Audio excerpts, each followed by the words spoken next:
fighting poverty and improving the lives of children and their families. Learn more at childfund.org. News Radio 690 KTSM. Live from the KTSM AM 690 studios, it's Talk El Paso with Andrew J. Polk.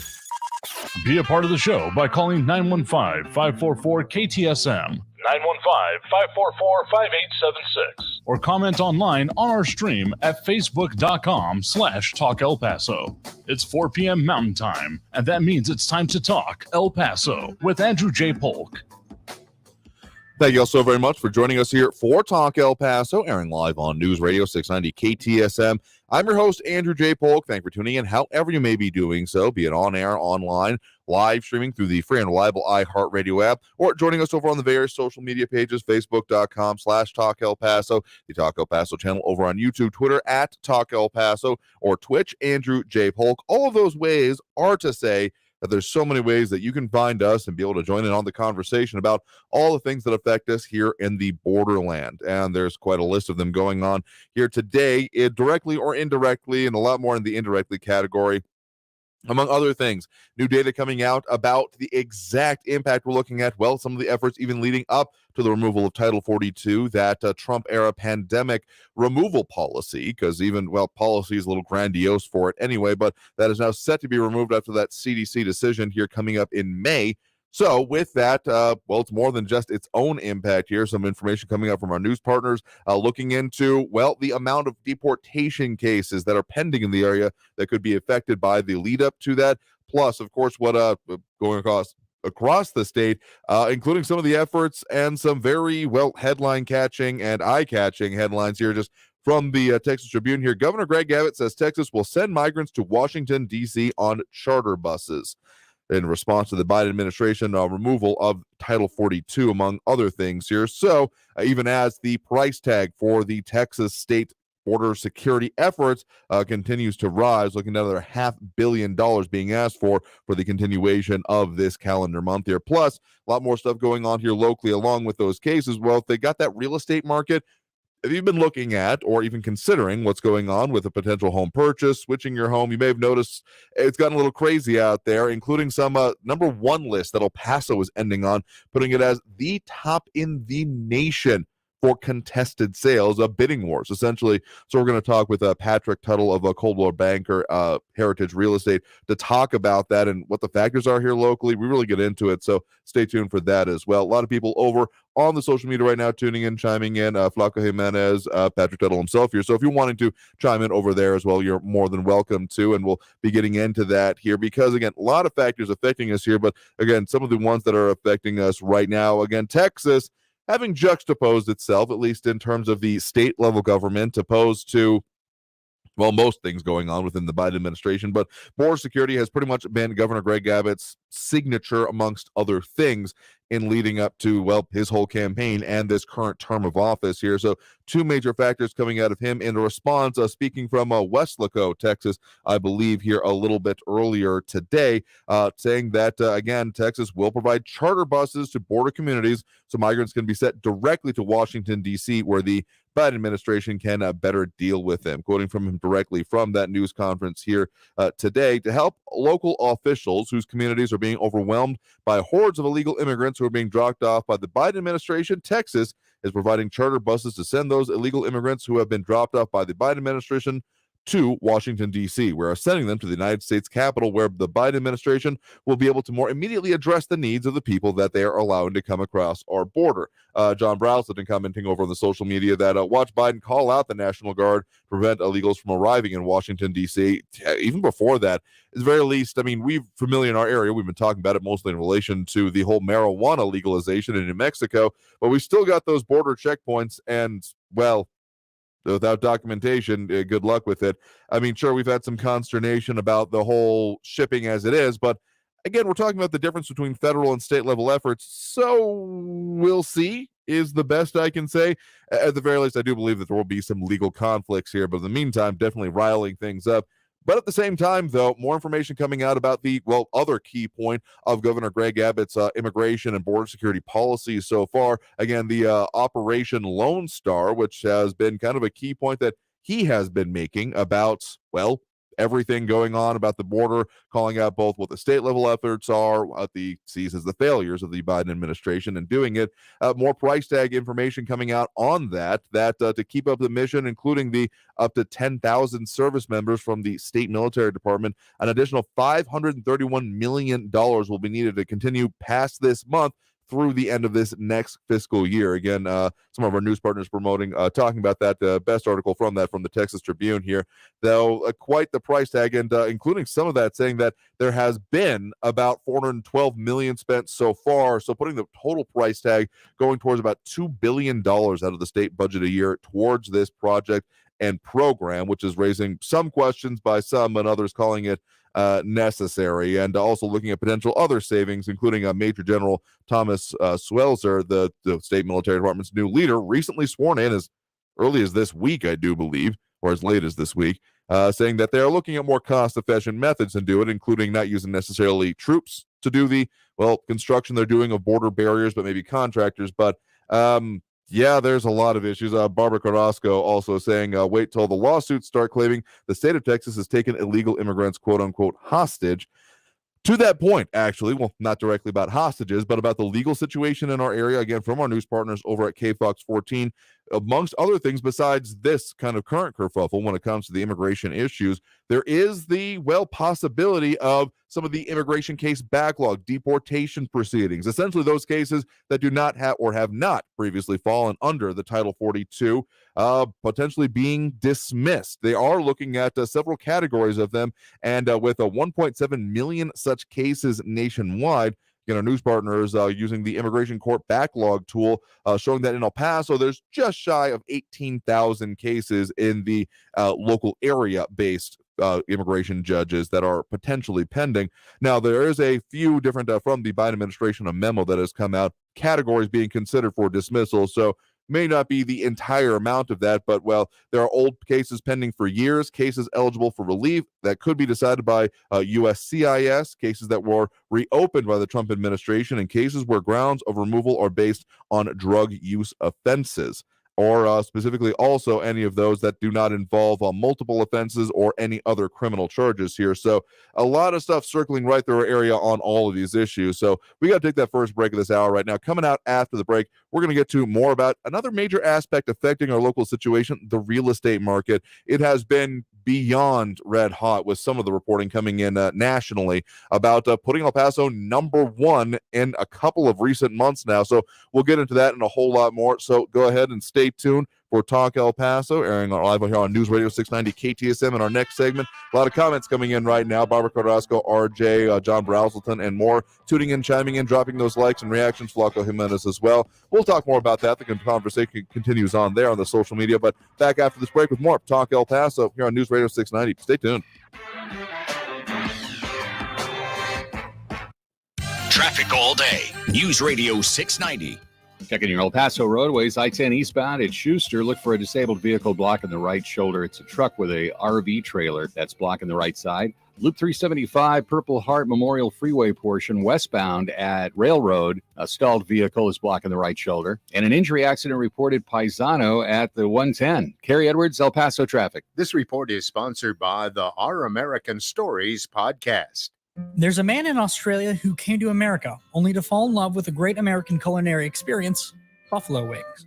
Be sure to listen to this week's edition of Our American Stories on the iHeartRadio app, on Apple Podcasts, or wherever you get your podcasts. Are you drowning in IRS tax debt? I owe the IRS $37,000. Get ready for a toll-free hotline. Take advantage of new IRS tax forgiveness programs that may protect you from IRS collection agencies. They have the power to garnish your wages, put liens on your property, and levy your bank account. Civic Tax Relief can help protect you from the IRS. Civic Tax Relief basically represented me against the IRS, and by the time everything was completed, I didn't owe the IRS anything. Find out about the Fresh Start program that is now available through Civic Tax Relief. Civic Tax Relief's special tax hotline can help you discover all the relief programs available for free. I would recommend anyone who has a tax problem to contact Civic Tax Relief. Just call 800-583-9917. 800-583-9917. Don't wait. Call now. 800-583-9917. 800-583-9917. It's time for the Paso del Norte Gun Show. This Saturday and Sunday, April 9th and 10th at the Alameda Shrine Temple, 6331 Alabama. El Paso's original gun collector show continues to be a favorite event for gun enthusiasts since 1965. Check out ex-weapons and Western memorabilia. Trade, sell, or browse the gun show this Saturday from 9 to 5 and Sunday 10 to 4. Adults $7, ages 18 and under, $5 must be accompanied by an adult. No pets allowed, free parking. Don't miss the original Spring Paso del Norte Gun Show. So the dream was to build your very own law practice. Be your own boss, call all the shots. But have things like billing, HR, timekeeping, and all the other management stuff turned your dream into a nightmare? Take charge of your practice with Lexicon. We're the intersection of practice management software and legal support services for your firm. You'll get more billable and livable hours back. Lexicon marks the spot for all your practice management needs. Visit lexiconservices.com/intersection to get the whole story or schedule a demo. News Radio 690 KTSM El Paso.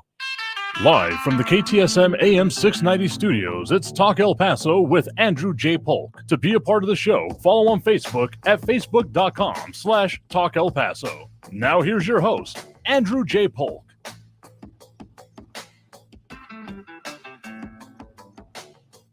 Thank you so much for joining us here for Talk El Paso, airing on News Radio 690 KTSM. I'm your host, Andrew J. Polk. Thank you for tuning in however you may be doing so, be it on air, online, live streaming through the free and reliable iHeartRadio app, or joining us over on our various social pages, Facebook, YouTube, Twitter, and Twitch.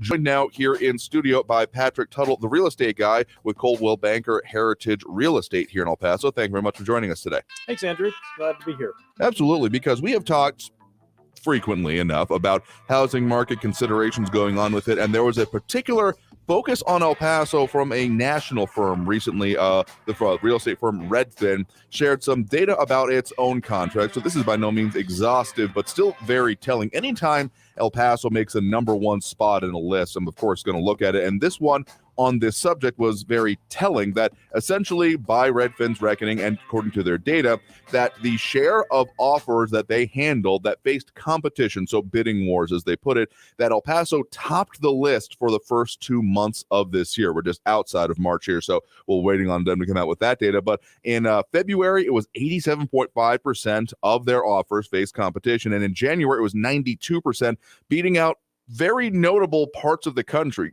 including Denver, Minneapolis, even the San Francisco, San Jose area, which we're not usually compared to in any other ways when it comes to real estate or in any other faction. Yeah. But so that is very, I mean, it catches the eye here. But so in your experience, what is going on with this level of the El Paso and the regional market right now when it comes to, residential real estate?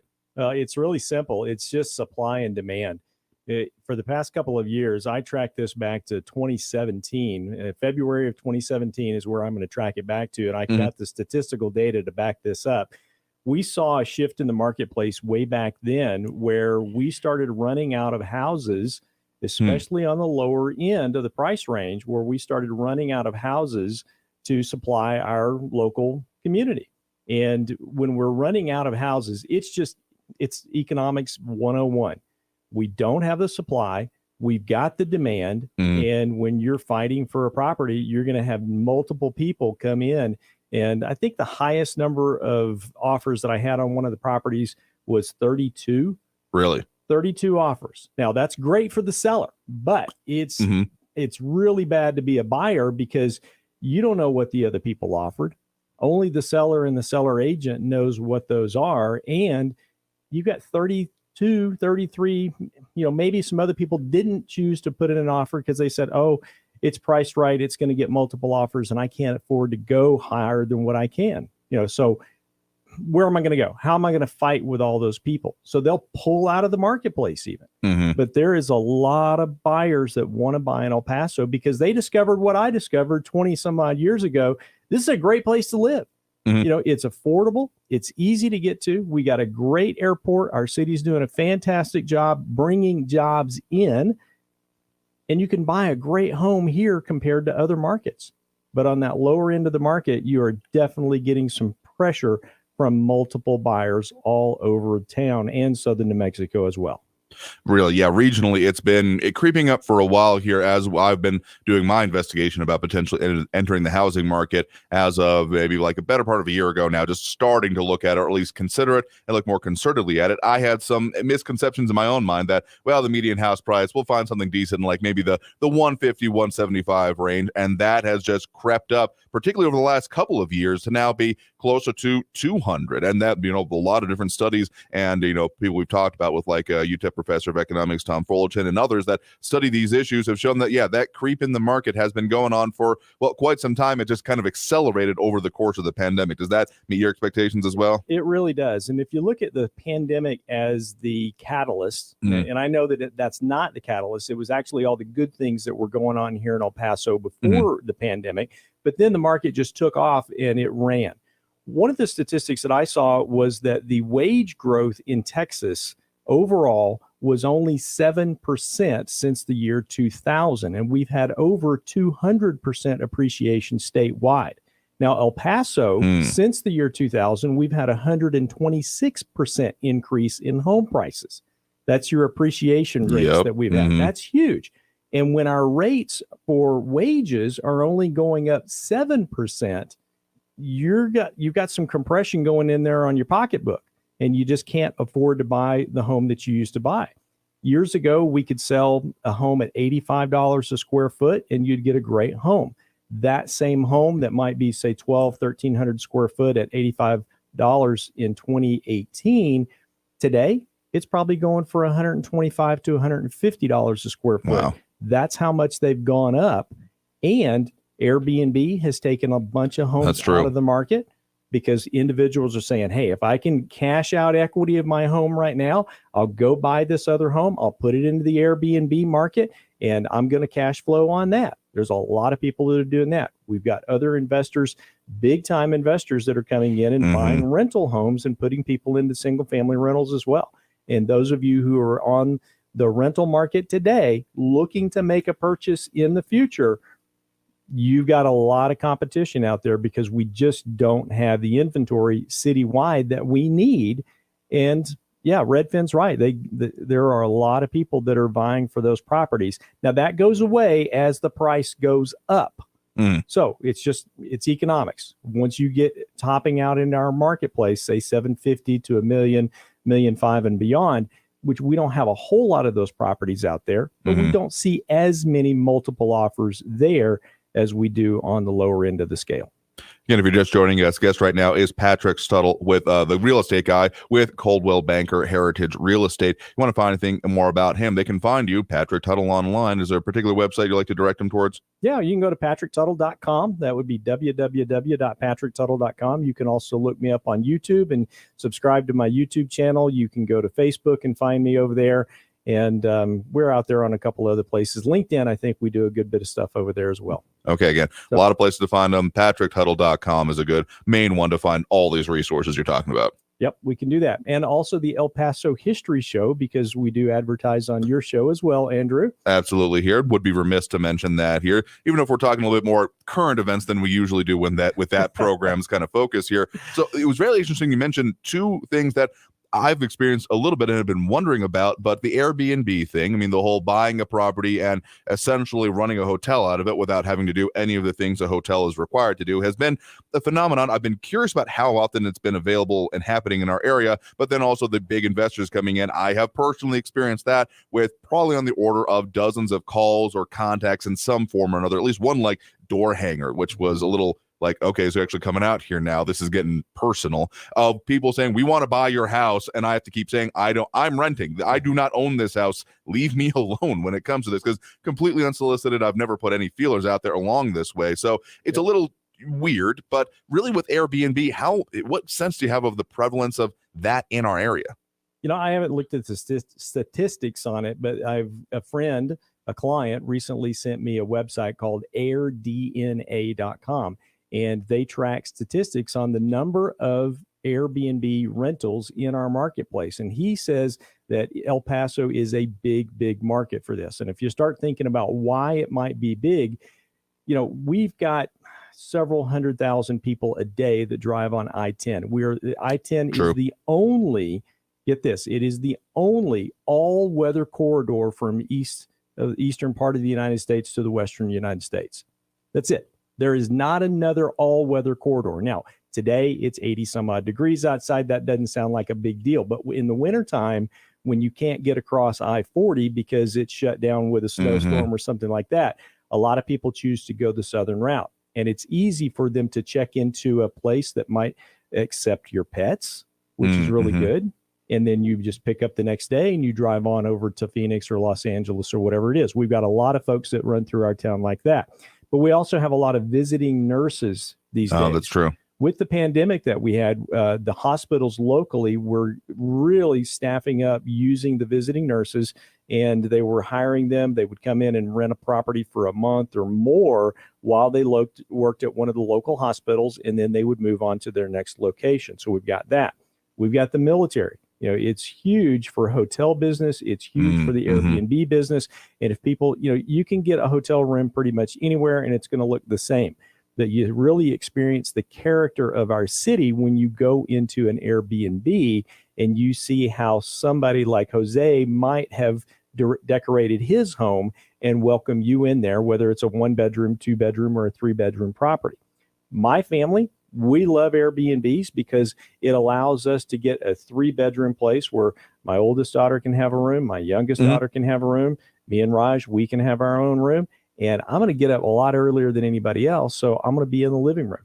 And I like to be able to stretch out and have all my connected devices in that living room, whereas if I'm in a hotel room, I'm going to be huddled over in the corner. All the lights are off. Looking at my screen because I'm checking email or something like that early in the morning.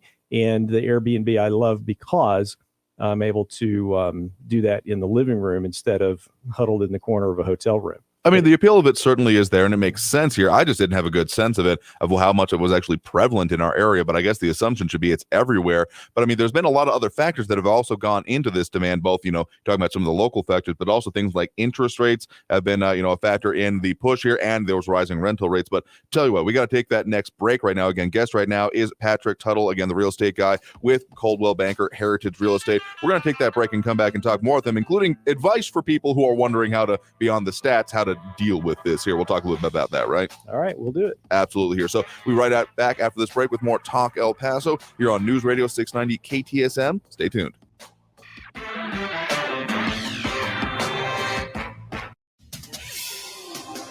El Paso's News Radio 690 KTSM. Hello, I'm Erica Castillo with this KFOX 14 News Update. Texas Governor Greg Abbott talked about the state's latest border security efforts today in light of the Biden administration's elimination of Title 42. Abbott says the state will begin a massive initiative along the Texas-Mexico border to stem the flood of expected migrants linked to the upcoming end of Title 42. He said the effort will include loading migrants into buses and driving them to the steps of the U.S. Capitol in Washington, D.C. The governor adds the state will use every resource at its disposal to stop a border surge from overwhelming Texas cities in the Rio Grande Valley. The effort will also include using concertina wire to quickly create holding areas for migrants who come into Texas at the border and creating a blockade in the Rio Grande to prevent the flow of migrants into our state. The governor made the statement during a news conference today in Wislaco with the head of Texas Department of Public Safety and the Texas Department of Emergency Management, which vowed to aid the effort. I'm Erica Castillo with this KFOX 14 News Update. News Radio 690. Traffic all day. Severe Weather Center, this is Chief Meteorologist Sandra Diaz. Well, we ended up with a slightly cooler day for our Wednesday, and those winds certainly were up as well. But as we get through the overnight, we can expect to have those winds relaxing. There are more winds in the forecast. In fact, we get a very small break Thursday and Friday. Winds return over the weekend and even strengthen more for next week, with temperatures turning out to be much warmer this weekend. This report is sponsored by the Ben Ferguson Podcast. Coming up on the Ben Ferguson Podcast all week, Hunter Biden is being sacrificed by the liberal media. They're doing it to protect the president, Joe Biden, yet they're lying to you about Joe's involvement with this corruption. And I'm going to expose all of it to you. Download the Ben Ferguson Podcast now. The True Crime Podcast, What Happened to Sandy Beale, investigates the alarming death of a young woman who dreamed of a career in law enforcement. Journalist Melissa Jeltsin untangles the mystery at the heart of the investigation, revealing a troubling pattern by officials close to the case. I didn't take any of their crap because I could tell that they were hiding something. Listen to What Happened to Sandy Beale on the iHeartRadio app or wherever you get your podcasts. Hey, spring is here, and the warmer weather means you've got a lot more going on.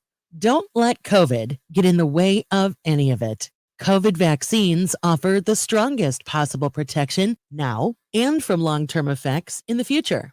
Protect yourself and your plans. We can do this. Find vaccines near you at vaccines.gov. That's vaccines.gov. Paid for by the U.S. Department of Health and Human Services. This Easter, build a bigger basket. Boxed delivers bulk-sized candy, chocolate, and more festive faves right to your door. Hop over to iHeart.com/boxed and enter to win $1,500 for your holiday stock-up. Save 20% plus free shipping on your first order at Boxed, the better way to shop bulk.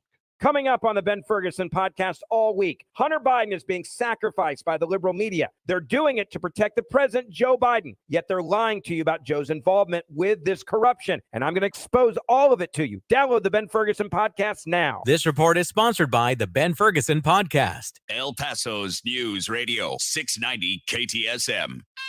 Live from the KTSM AM 690 studios, it's Talk El Paso with Andrew J. Polk. To be a part of the show, follow on Facebook at facebook.com/Talk El Paso. Now here's your host, Andrew J. Polk.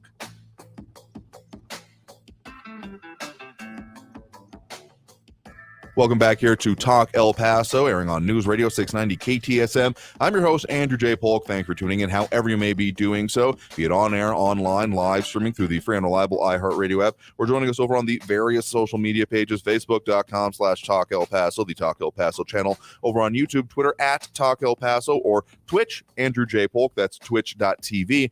All of those places are, well, furthering the mission of us having the conversation about the things that affect us here in the Borderland. So you're more than welcome to listen to all of those ways, any of those ways. If you're in your car, maybe stick with the radio. But otherwise, some of the conversations that come out of the online stuff really just help give life. And, well, they take on their own tenor over there with the Skeptic Squad and the Thunderdome of comments that show up here. But we're joined again here in studio by Patrick Tuttle, the real estate guy with Coldwell Banker Heritage Real Estate. Thank you very much for joining us today. Thanks for having me, Andrew. Absolutely. Because, I mean, real estate and, particularly residential properties has been kind of this smoldering topic that peaks up to the surface every so often if you're not personally involved in it, like someone buying a house or, of course, yourself here. And again, we're talking about this, that kind of peeking back up to the surface for the general public's idea. Again, the real estate firm Redfin stating that El Paso for the first 2 months of this year as the #1 market for competition, contested bidding wars, essentially, on properties, which is, again, we're outpacing places like Denver, Raleigh, Colorado Springs, San Francisco, San Jose, which we are very rarely, I feel like, compared to in a lot of ways. Boston, Sacramento, all falling below the list of the contested properties for us here. So that is significant in its own right here, and it's leaving maybe a lot of people is wondering what the heck is going on and what does this mean for me. We were talking a bit before about the breakout. The #1 of your properties you've dealt with had like around 30 some odd offers on it, right? Yeah. So when we're talking about that property, without necessarily naming it here, don't want to put any smoke on the buyers who ended up getting it. Was this like a blockbuster property? Was it amazing, or is it just like right in that sweet spot we were talking a little bit about of price, availability, that kind of a thing?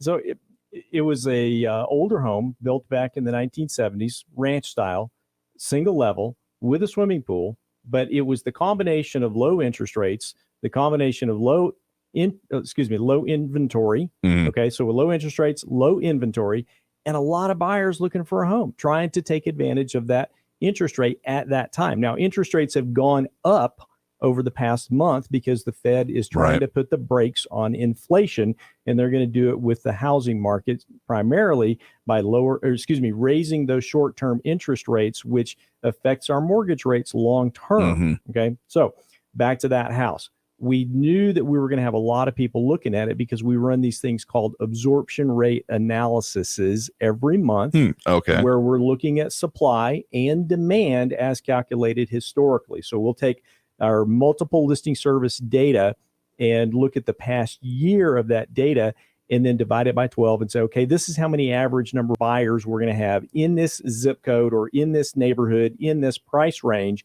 And then we can look at the inventory that's out there and say, okay, we're expecting we're going to get multiple offers just based on the numbers. Okay. And what we're seeing today is for those that are winning the offers, they are coming well above the list price. They're waiving appraisals altogether.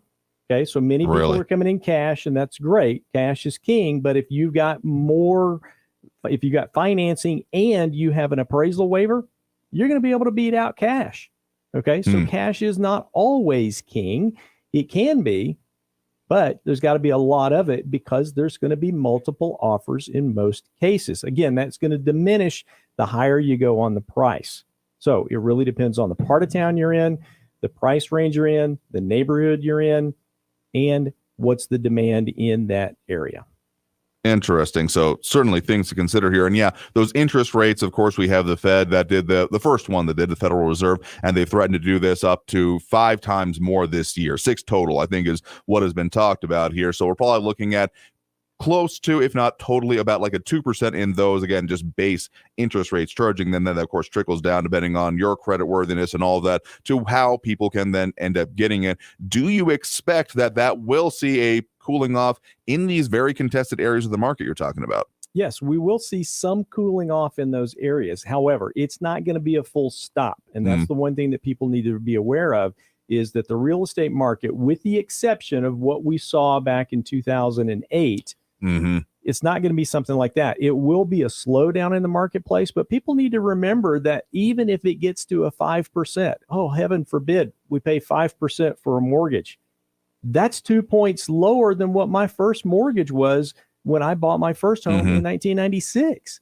So we are still historically low. Now, that doesn't make any effect to your pocketbook. Okay, so if you're out there thinking, and Andrew, you're thinking about purchasing a home, and you saw interest rates as low as 2.5% on a 15-year mortgage a year ago, and today you're looking at the prospects of 4.5%, you're going, dadgummit, that's twice as much. I should have bought then if I could have. Well, guess what? You're going to buy what you can buy at that time. Right. Because that's all you can do. And if you weren't prepared for whatever reason, if you were in a long-term lease or you didn't have enough cash down payment at that time, you know what?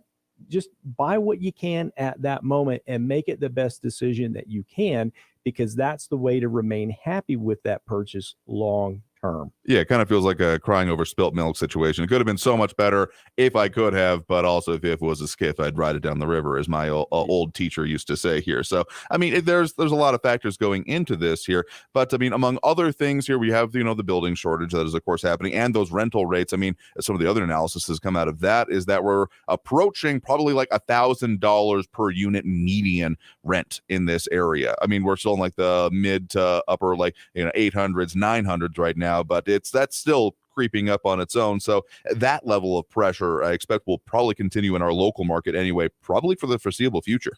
The housing shortage is going to continue because we've got supply chain issues where we can't get the materials to build the houses. We can't get paint in some cases. I mean, can you imagine you can't get paint to paint the interior of the house? Garage doors were an issue there for it. Yeah. Windows. I mean, shingles, all of these things that we put homes together with, and we've got these shortages of them because we're almost at full employment right now. Okay, so that's great news for the El Paso market. When I moved here 21 years ago, we were at 11% unemployment. Wow. And today we're probably at 4, maybe 4.5. It all depends on which sector you're in. But this contributes to the factors. And our job growth has been fantastic here locally. A lot of it is because they discovered what I said I discovered 21 years ago when I moved here. This was the best kept secret in the United States. I moved here. Everybody else came after me. No, I wasn't what was that mythical feature? Pied Piper. Yeah, that guy, the Pied Piper. So I wasn't the Pied Piper. I just saw what a lot of people didn't see was the opportunity that El Paso has. And I love this town. It's a great place to be. We can still afford our homes here. We can still afford, yes, our gas prices are going up, but it's just something that we have to move along with. We've got great sunshine most of the time. We've got great outdoor activities. It's a fantastic place to be. And I encourage you to invest in this market. Whether you're going to rent, you're helping somebody else pay the taxes on the property, and they're providing you housing. So there's no shame in that. Everybody needs a roof over. That's one of Maslow's basic needs that you have to have is housing. And we don't have enough of it right now. The builders can't put enough of it together. The Texas Association of Builders and the National Association of Builders say that we won't return to our pre-pandemic levels of housing until probably 2024, if you can get that. So another 2 years that we're probably going to have to deal with this. And yes, the Fed is raising those interest rates. That'll put the brakes on it a little bit, but we're not going to come to a full stop. It's going to continue, and people are going to buy, and people are going to sell. Houses are going to come to the market, and the builders are going to do the best that they can to put as many homes together that they can, but they're going to deal with the shortages in materials and in labor because they're competing with other places for those folks that are putting the houses together. Oh, absolutely. Yeah. So even as we're looking at parts of this, and again, a guest joining us right now is Patrick Tuttle, the real estate guy with Coldwell Banker Heritage Real Estate. Again, any information about him, the stuff he's talking about, the resources, patricktuttle.com. That's PatrickTuttle.com. So two things come to mind out of this, that amongst some of the predictions and the expectations out here, there's been some online that have since you brought up 2008, thinking, oh, well, the housing market is going to crash. Prices are getting too high, and I'll just wait and buy in once everything is dirt cheap. And that's been being said since I feel like even middle of the pandemic, like, mid to late 2020. And up till now, things have just kept going on apace. And kind of on the flip side of that, someone else, another way I've heard it put is that there was already a housing crash in supply terms, because as you were pointing out back in 2017 in our local area, that prices were creeping up here, and as some other commentators have pointed out, that the supply, the new starts and new builds have already seen, they kind of cratered, even like going right into the pandemic, but they were lowering even before that. So there's already been a crash in a different way. So I guess when people ask you about that, like, prices are going to plummet once it crashes, and so I'll just wait till then. What do you say to that kind of a concept? Don't bet on it. We're probably not going to see a huge crash in pricing. Will we see a little bit of rescission? Maybe, but it's not going to be great because, again, right now we don't have the supply to fill the need.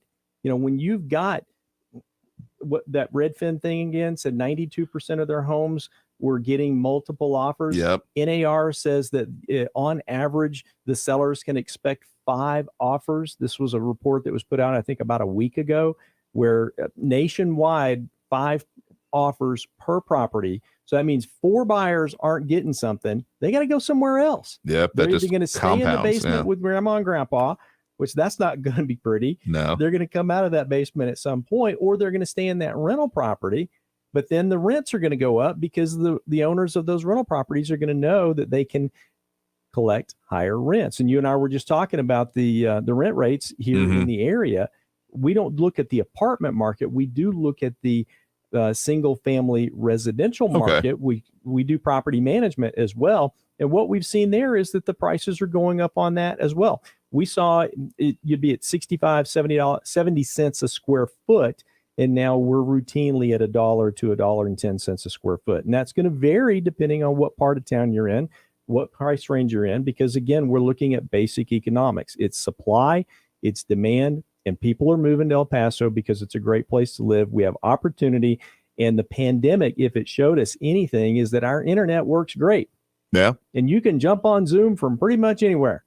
And you can run your meetings from here or there. And it's easy to get to pretty much anywhere you want to get in the United States from El Paso. It is a fantastic place to be. Interesting you mentioned there referring to the remote work revolution, which again, I think we're only just getting the real inklings of, because a lot of it was considered temporary up till about this point, as now as some companies are looking at the realities of, okay, let's maybe go back to the office, and some people saying, thanks, no thanks, I'm going to work for this other company that is saying explicitly I can stay remote here. Yep. So that's just a whole ongoing thing that, again, we haven't even begun to wrap our arms around what that might mean societally. But bring it back here locally for people who are dealing with this market, again, as I am, it's kind of staring down the barrel of and wondering what that's going to mean for me. What advice do you give people about how to even consider this with this idea of multiple offers or lots of offers on a property that they're looking at? If they're looking to purchase a home, what's even the best advice you give them to how to consider it or how to go about it? The best advice I can give is take the Scout motto.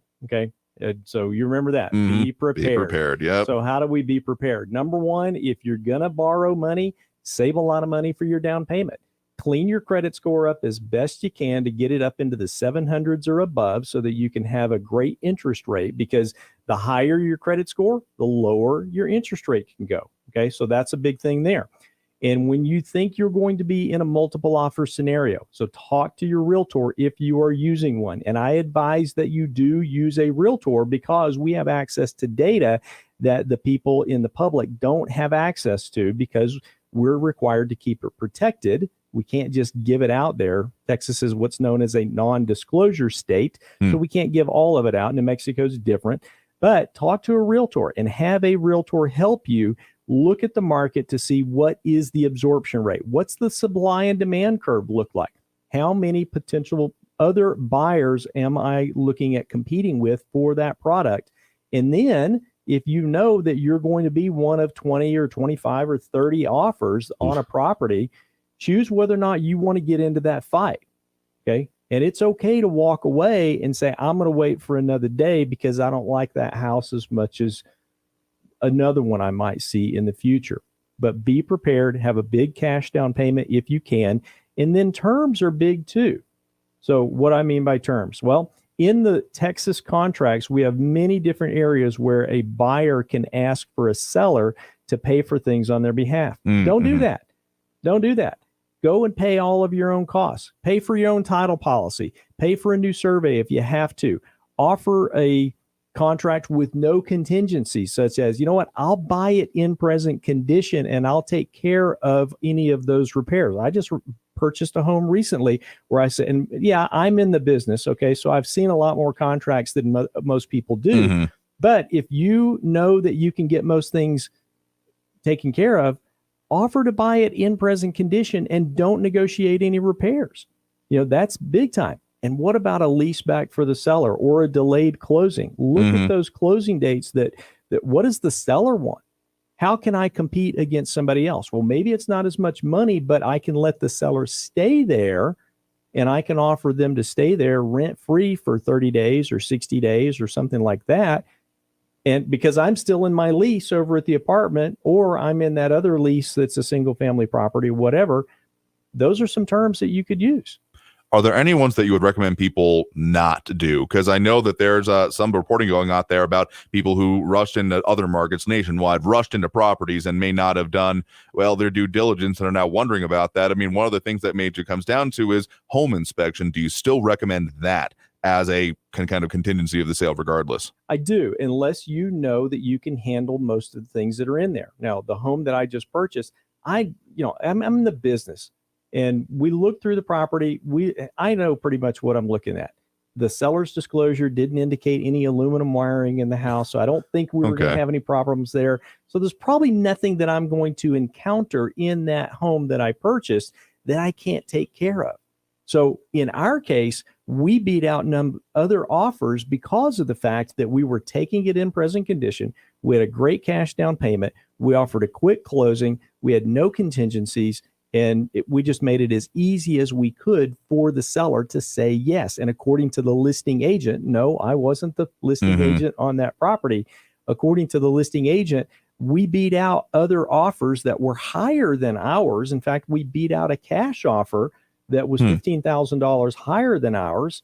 But because we had a better closing date and no contingencies, the seller accepted ours instead of the other one. And they've got 3 backup offers on that property right now. So if I fail to do my part in closing, they're just going to move to that next one. And that, my friends, is another strategy that you can do. So let's say that you do get beat out on that offer. Okay. So Andrew, let's talk serious here. Yeah. Let's say that you put an offer forward to a property at 123 Elm Street and you don't get accepted as that first position offer. I recommend that you don't be afraid to go in as a backup contract. Now, this is another statistic for you, okay? So I'm a numbers guy, and I've been tracking the numbers, and typically somewhere around 30 to 31% of the contracts that are written and that will go pending this week will fall out of escrow next week. Wow. Okay. So you got a 30% chance as a backup offer to move into first position just by putting some things on paper and accepting backup position. Now, the opposite of that is that you got a 70% chance that you won't go through. Right. So you got to look at the numbers and see whether or not you're willing to do that. But as long as you are in backup position, you can still look for other properties. So you may have one to where you can say, I'm second place here, and if that falls through, I can move into first place. But if not, I can go down the street and I can buy 456 Elm Street instead of 123. So look Gotcha. at that as an alternative as well. But make the offer as sweet as possible for the seller, unless your absorption rate shows that you're not going to have any competition in that price range. Again, a lot of good factors to consider here. And one final thing here is that you actually had a kind of anyone, regardless of their situation, some a worksheet that they can kind of look at to be able to maybe better understand how to deal with this kind of a competitive market, right? Right. So there's something that the National Association of Realtors put out back in 2005. Okay. So get this. This in their first rodeo. 17 years ago, the nation was going through a escalation, and this was the bubble market. This was where it was led by what was called the liar loans, the no doc loans, and the subprime mortgage crisis people might be familiar with. Yep. So that's what created the crash back in 2007, 2008. And the National Association of Realtors led the way on telling the public, because remember, we're here as public entity protection people. We're here to protect you as a consumer so that you don't get caught off guard and make a bad decision. Okay. So the National Association of Realtors put together a pamphlet on how to handle multiple offers. And if you want a copy of that, you can text the word multiple to 915-745-7979. And Andrew, I saw that you had already done that. You got it. So you can read through that pamphlet and see what the National Association of Realtors says about multiple offers and how to handle those. And it's got some great tips, some great advice in there. And one of the things is just know what you're doing. Okay. I said a lot. Forewarned is forearmed, and in this case, it's very much. And you got to bring your arsenal to these kind of situations right now. So having just that much more information in mind, and having the documents to go along with it can be very important. It sounds like in just any aspect of what we're dealing with in this, at the very least locally and nationally here today. Yeah. Absolutely here. Well, again, I guess right now has been Patrick Tuttle, the real estate guy with Coldwell Banker Heritage Real Estate. Again, his website, patricktuttle.com. And that number he just mentioned, if you want to text the word multiple to it for more information, 915-745-7979. But thank you very much for coming in to talk with us about what are the factors going into it, what can we see in the local market, and how people can even go about thinking about it, considering it, and taking action for themselves here today. Thanks for having me, Andrew. Absolutely. Always happy to help. Absolutely here. So we got to take that next break right now. But coming out of this break, we'll go ahead and open up those phone lines as we do. So that number call there, 915-544-5876, 915-544-KTSM. Back after this break with more Talk El Paso here on News Radio 690 KTSM.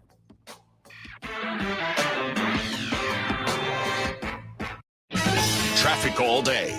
News Radio 690. Checking your El Paso roadways, I-10 eastbound at Schuster. Look for a disabled vehicle blocking the right shoulder. It's a truck with a RV trailer that's blocking the right side. Loop 375, Purple Heart Memorial Freeway portion westbound at Railroad. A stalled vehicle is blocking the right shoulder. And an injury accident reported Paisano at the 110. Kerry Edwards, El Paso traffic. This report is sponsored by Rocket Mortgage. When you apply for a home loan, there are different options depending on your situation and needs. With Rocket Mortgage, you can see how different down payments, monthly payments, and closing costs will impact your loan and your budget. When you need a lender who works for you, Rocket can. He's one of America's most controversial billionaires, George Soros. All across America, Soros is funding far-left district attorneys for office. And once elected, these district attorneys oppose bail. They want early release for criminals. And in some cases, they won't even prosecute felony offenders. It's no wonder crime is spiking in major cities, and our police are under fire. Now, Rob Schmidt looks at the shocking situation on Newsmax. Tune into Newsmax and watch Rob Schmidt tonight at 10 p.m. Eastern. And find out the real truth about George Soros and the dangerous district attorneys endangering our cities. You can find Newsmax on every major cable system. If your cable operator doesn't carry Newsmax, call them. Let them know you want it. Or watch Newsmax free on your smart TV. Or start streaming on Pluto, Zumo, Roku, and more. millions are switching to Newsmax for news they can trust. Switch today and watch Rob Schmidt tonight. The job market is competitive right now, so you need to be competitive to attract top talent. If you're trying to fill open positions at your business, iHeartMedia is here to help. Use radio and digital targeting to find fresh, passive candidates currently in the workforce. These candidates are listening right now, looking for new opportunities. Together, we can let the community know you're hiring. Visit iHeartAdvertising.com. That's iHeartAdvertising.com. The El Paso Community Foundation supports the causes you feel passionate about here in the Borderland, whether it's education, social services, arts and culture, the environment, health, or economic development. The El Paso Community Foundation has been promoting philanthropy and progress in our hometown region for more than 45 years. Make your mark with us. Start a fund today for good, for El Paso, forever. Learn more at epcf.org. That's epcf.org. Coming up on the Ben Ferguson podcast all week, Hunter Biden is being sacrificed by the liberal media. They're doing it to protect the president, Joe Biden, yet they're lying to you about Joe's involvement with this corruption. And I'm going to expose all of it to you. Download the Ben Ferguson podcast now. News Radio 690 KTSM. Live from the KTSM AM 690 studios, it's Talk El Paso with Andrew J. Polk. To be a part of the show, call 915-544-KTSM or follow on Facebook at facebook.com/Talk El Paso. Now here's your host, Andrew J. Polk. Thank you all so very much for joining us here for Talk El Paso, airing live on News Radio 690 KTSM. I'm your host, Andrew J. Polk.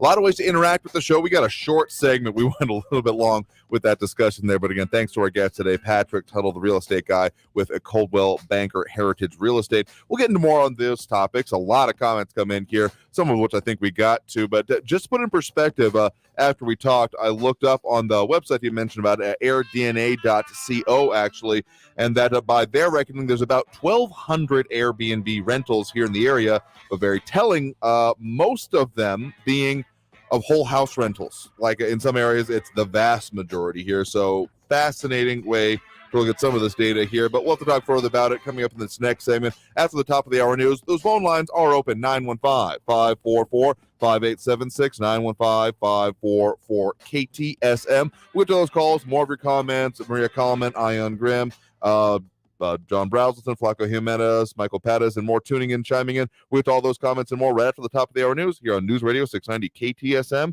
Stay tuned. Traffic all day. News Radio 690. Checking your El Paso roadways, I-10 eastbound at Schuster. Look for a disabled vehicle blocking the right shoulder. It's a truck with a RV trailer that's blocking the right side. Loop 375, Purple Heart Memorial Freeway portion westbound at Railroad. A stalled vehicle is blocking the right shoulder. And an injury accident reported Paisano at the 110. Carrie Edwards, El Paso traffic. I'm Katherine Townsend, host of the true crime podcast Hell and Gone. In October 2015, 18-year-old Ebby Stepwick vanished without a trace. And then the fact that they found her phone in her car, her wallet, her keys in her car, that right there tells me someone planned this. I'm back in Arkansas, investigating what really happened to her. iHeartRadio is #1 for podcasts, and it's easy to see why. Listen to Hell and Gone on the iHeartRadio app or wherever you get your podcasts. We're planning a trip to Spain later this year. But our Spanish is pretty bad. So we're using Babbel. Babbel's conversation-based method teaches you real-life words and phrases. And with Babbel's interactive, bite-sized lessons, you'll remember what you learned. There's no easier way to learn another language. Ahora hablamos español. He just said, now we speak Spanish. Babbel, language for life. Now try Babbel for free. Just go to Babbel.com. That's BABBEL.com. This message is for all of you sitting in the passenger seat. And apologies if it gets a little uncomfortable, but how does it feel to be at the mercy of someone who thinks a random text is more important than your life? Someone who takes their eyes off the road while speeding along in a 3-ton hunk of steel. Freaky, right? Well, why not just ask them to stop? Or better yet, volunteer to text for them. It might be a little awkward, but believe me, you'll live. Learn more at stoptextstoprex.org. Brought to you by the Ad Council and the National Highway Traffic Safety Administration. Freedom of speech lives here. To me, freedom of speech is being able to say anything you want. El Paso's News Radio on the hour and 690 KTSM all day. News Radio 690 is KTSM AM El Paso, an iHeart radio station. NBC News Radio, I'm Brian Shook. The White House is leaning hard on Congress to finalize a new COVID relief bill. Press Secretary Jen Psaki held up a 385-page binder during a briefing and said it clearly explains where COVID funding has gone and why more money is urgently needed for testing, treatments, and vaccines. She said the binder is available for all lawmakers to review. Texas Governor Greg Abbott says illegal immigrants captured at the Texas-Mexico border will be moved out of state. I hereby direct the Texas Division of Emergency Management to begin coordinating the transportation of illegal aliens to Washington, D.C. Abbott told reporters in the Rio Grande Valley today the move is needed so politicians realize it's a bad idea for the Biden administration to end Title 42 deportations. Abbott says too many migrants have been dumped in border communities. A sweeping postal reform bill is in the books. President Biden signed the measure during a White House ceremony. The bill got strong bipartisan support in Congress after years of wrangling. During a White House event, Biden praised the men and women who deliver the mail each day. He said the U.S. Postal Service is essential to the U.S. economy. The Postal Service was set to run out of money in a couple of years. Attorney General Merrick Garland has tested positive for COVID. Lisa Taylor reports. A statement from the Justice Department says Garland is not experiencing any symptoms and has been fully vaccinated and boosted. He asked for a test after learning he may have been exposed to the virus. The announcement came just hours after Garland hosted a crowded news conference at the Justice Department. A second member of President Biden's cabinet has also announced a positive COVID test. Commerce Secretary Gina Raimondo reported mild symptoms and noted that she is also fully vaccinated and boosted. At the closing bell, the Dow Jones lost 144 points to 34,496.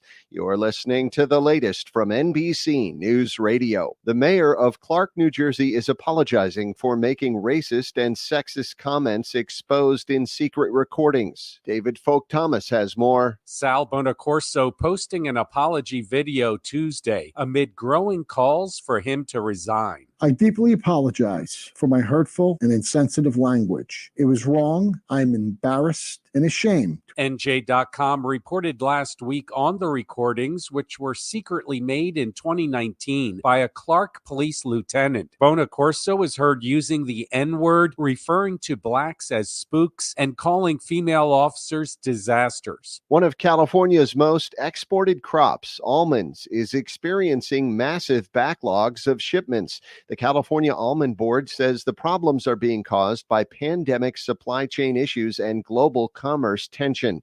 Millions of pounds of almonds are sitting in warehouses waiting to get shipped out. Growers don't get paid until buyers receive their almonds, and the product is not making it to their destination, triggering a ripple effect that's costing the industry billions of dollars.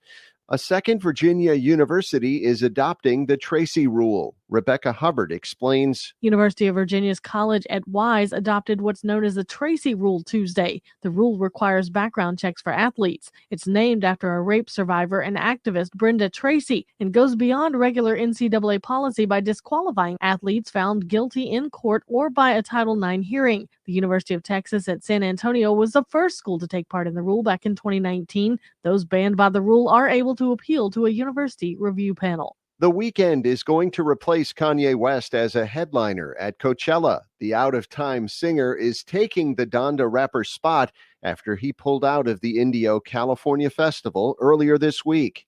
Brian Shook, NBC News Radio. This report is sponsored by Breakmasters. Before your day is done, Breakmasters has already helped thousands of people get back to their families safely. Get your vehicle in Breakmasters shape. Download coupons at breakmasters.com. Only then can you say your day is done. Breakmasters. We give you an honest break. Hey, spring is here, and the warmer weather means you've got a lot more going on. Don't let COVID get in the way of any of it. COVID vaccines offer the strongest possible protection now and from long-term effects in the future. Protect yourself and your plans. We can do this. Find vaccines near you at vaccines.gov. That's vaccines.gov. Paid for by the U.S. Department of Health and Human Services. Hi, guys. It's me, Brian Baumgartner, and maybe you've heard my podcast, The Office Deep Dive. Well, now I'm expanding it into even more of your favorite shows in my new podcast, Off the Beat. Hey, everybody. I'm Rob Riggle. Hi, I'm Allison Hannigan. My name is Jamie Lynn Sigler, meadow soprano. Eric Stone Street. I played Cameron Tucker. Listen to Off the Beat on the iHeartRadio app or wherever you get your podcasts. News Radio 690 KTSM El Paso.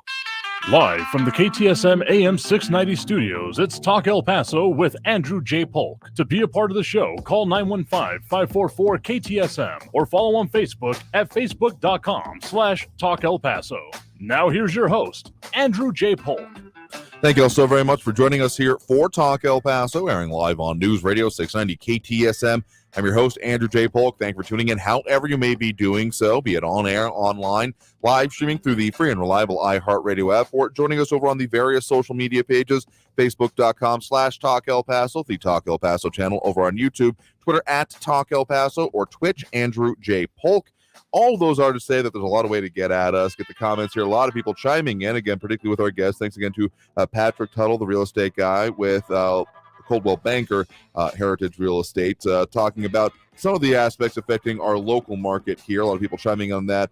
John Brazelton, Barbara Carrasco, RJ, Flaco Jimenez, Maria Kalman, and more. Michael Pad is a little bit later on as well. So, I mean, a lot of commentary. And Ion Grimm, Ion, maybe, however you say it correctly, appreciative to Mr. Tuttle here, but appreciates also the El Paso focus with national/global facts here. I mean, there's a lot of implications coming out of this. Some of the other questions coming in about this very much related. Flaco Jimenez saying a mass exodus from California, people selling their high-dollar homes and paying cash here for their primary home plus a few rentals. It's not unheard of. John Brazelton saying that years ago it was desert land and cheap mobile homes, used or new, as one of the primary ways of being done here. RJ thinking he might need to get a sign, home not for sale, just not to be bothered about it here. I might need to consider a similar thing here because someone asked a little bit earlier about BlackRock. RJ actually asked about BlackRock, Vanguard, or other big investors. All the ones that have called me personally have some vague names like home sales or like, home sale investments, like really super generic sounding names that are probably through like 8 different subsidiaries if I had to guess. But it's not unreasonable to think that there's some of that as part of it here. But another aspect actually going into all of this, also John Brazelton bringing up about his monthly house payment went up $80 due to higher property taxes. Who City Council or the County Judge's Court is looking out for the taxpayer.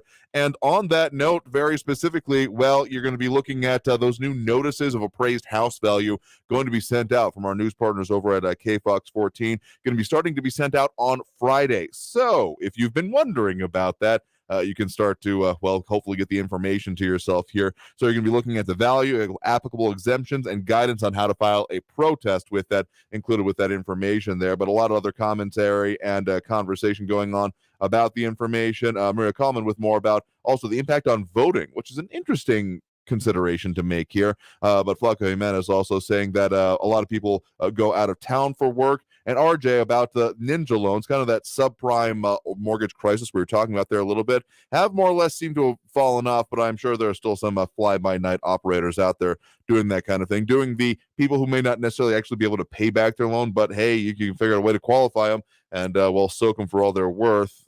Plenty of disreputable companies out there. If you're finding yourselves in these situations or investigating them and wondering about reputability, pays to do your homework, as I am very, very much finding out with what I got coming up here before too long here. So let's get to those phone lines because, of course, we have those open now here in the second hour of the program. That number to call is 915-544-5876, 915-544-KTSM. A couple of the other things we're talking about here today, as long as you also heard at the top of the hour news break, Texas Governor Greg Abbott taking a very active stance against the Biden administration on some of the changes coming with Title 42. We've got some of that. Plus, we've got some more polling numbers about where they stand here, showing at most an 8% gap between Abbott and O'Rourke, according to the Texas Hispanic Policy Foundation, a recent poll. The minimum one that has come out recently, yes, the poll came out on April 1st, but apparently was seriously intended from the Texas Lyceum, showing only about a 2% gap in that. But there's also more numbers coming out about, these likely runoff races, who's going to go there. But again, let's get to those phone lines here. Right now, we do have Phil in Northeast on the line here with us. Phil, thanks for joining us. Yeah, I was going to ask you, about who's this guy? Where does he do his homework? But a lot of people have moved. I'm out in the community. I talk to people, and there's a lot of people moving out of El Paso because the taxes are too high, and a lot of people the rents may be high, or they're the way they value their house. And a lot of people coming in, they say it's a wonderful place. Yeah, but when they get to live here 5 years, they're going to find out the kind of town we have and the kind of government we have, which is corrupt to the point. I think they're worse than the PRI party in Mexico. And they always raise utilities. They raise rents. They raise the taxes on the.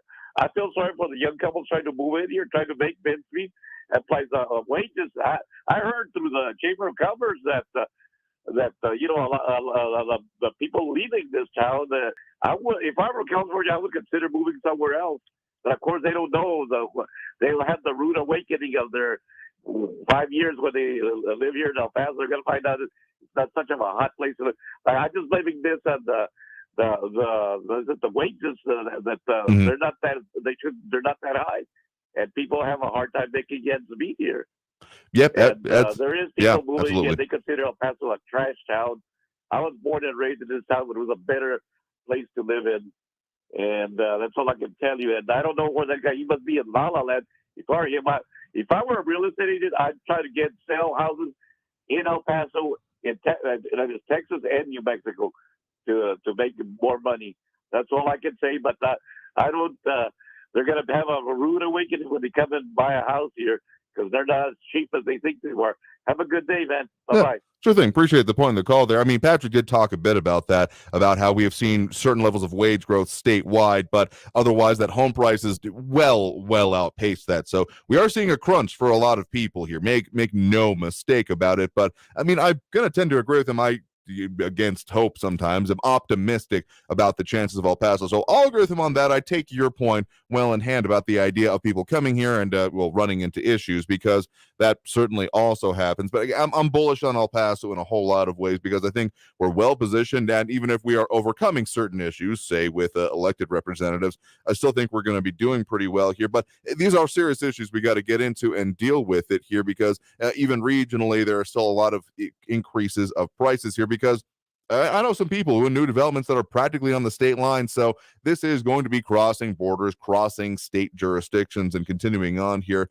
And yeah, I'm looking at being in that situation myself of a first-time home buyer. And you just got to gear myself up for that, because it's going to be probably a rougher experience than it previously has been, just given all the factors we just talked about. But I mean, I take your point about being, with the way things have moved and with elected officials. But I got to say, for the average everyday person, El Paso is a pretty good place to live. And yeah, I've heard stories about people having to move out of town because of the increase of costs and such. But we still see, even if it hasn't been in many of the central areas of town, those outskirts have seen some of the biggest explosions in El Paso, like 130% growth in that whole, Montana, Zaragoza, and Joe Battle corridor, one of the highest growth areas in town. Like 130,000 people live in that corridor now, and it's only further out as you get further out. So there's still a lot of demand, and one of the reasons that El Paso, I mean, again, you may think it's not exactly that way, but there's some stats out there showing that El Paso is some of the highest contentious job and business markets in the country. So yeah, I mean, again, you got your perspective here, but I'll respectfully disagree with you in a variety of ways here. But let's get back to a couple more calls in the line here if we can. We do have Barbara on the west side here with us right now. Barbara, thanks for joining us. Hi, Andrew. Thank you for taking my call. Mm-hmm. County Judge Samaniego was on ABC just now saying, responding to Governor Abbott's edicts. And he said, well, he should just let us do what we do because we know what we're doing. We've done this before. He's talking like they have a fine-tuned production line on illegal immigrants coming into the country through El Paso. I guess he doesn't remember the kids at Fort Bliss, and he doesn't remember the child being abandoned at the wall, or the people falling over the wall and killing themselves. That's not a criteria on it, but he's got a fine-tuned machine in El Paso. But what I was calling about is yesterday we spoke briefly about Mayorkas and Title 42. And I mentioned his senior counselor who stated that we should stop associating illegality with immigration. Well, yesterday, Breitbart released a leaked plan for Title 42, Mayorkas' plan. It was a contingency plan. And the contingency plan is to ensure that any immigrant can apply for any form of relief or protection. In other words, let in as many as you can without any obstructions. Just don't question too much stuff. And he's doing it under what's called the Convention Against Torture that the United Nations adopted many, many, many years ago. And in that Convention of Torture and Cruel, Inhumane, Degrading Treatment or Punishment, I'm reading the title of it, they define torture as an act which inflicts severe pain or suffering, whether physical or mental, intentionally inflicted, and it goes on and on and on. And what he's basically describing there, what this, to me, torture is exactly what the Biden policies are doing to the illegal immigrants via the cartel, because the cartel is doing exactly what this article states. I mean, our Border Patrol, we know they've taken clothing to children. They take people to get medical help. They've prevented deaths on the Rio by drowning. They've prevented deaths by dehydration. So it can't be that applies to our Border Patrol, okay? So, and another thing is, Mayorkas focuses on transnational problems require, he says, transnational solutions. And that brings me to the representative from California that stated, and this is what's going on in our government that I believe is dangerous, that I believe we need to really start focusing on what they're doing. And I'm quoting her. She said, "We're trying to become the first multiracial, multi-ethnic superpower in the world." That's what she states their focus is, their main motivator. There's an article by Dr. Brent Nelson, and he talks about the balkanization of the United States. And we have people coming in from different groups, and he gives examples of how these groups have already balkanized some of the cities in America. And basically what it is, it's America without Americans. That all these citizens are going to identify themselves with a minority group that they came in with, and that they're going to be struggling amongst the groups. And he talks about the hazards and the dangers of balkanizing America. There are going to be internal struggles amongst the groups and stuff like that. It's like a 10, 11, 12-page report or what he did. But it's a real eye-opener. And I believe that that's what's happening in our border. And I believe that that's what the progressives want. They want a balkanized country where nobody is really the leaders, but they don't have to worry about it because they're the elite. So they can do whatever we want. And all these ethnic groups are going to be working within each other, but yet having conflict amongst each other. So this is at least this is how I see what's happening to our country right now. And I think that the more people know about what's happening and they read these things, they can put two and two together, especially since there are others in our government that have secret waivers that we don't know what they're doing.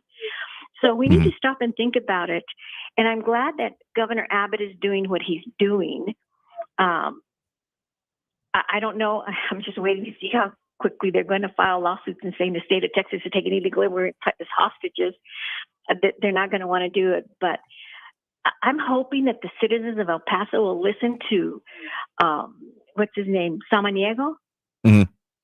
And seriously, we need to vote him out, and we need to vote Veronica Escobar out. He said they've been working on this for months.